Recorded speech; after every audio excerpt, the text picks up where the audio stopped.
Isasanipuwersa naman ng mga digital company giant na Kayana Solutions at Accenture para sa pag-develop ng isang digital factory. Layan ng digital factory na yan na pagbutihin ang paggamit ng mga digital products sa merkado, partikular ang mga produkto ng mga kumpanya sa ilalim ng MVP Group.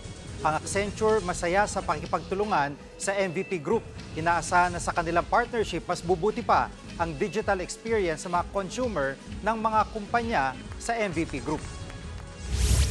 Now we have the opportunity to apply our expertise, our creativity, and our passion to a local company that is really impactful, no, in terms of the Filipino life. So very excited and very important. And like I said, we're 100% committed to give our best. We're very excited because we only partner with the best, and Accenture is the best. You look it up, and they have the experience, and they have the capability, and most importantly, we trust working with them.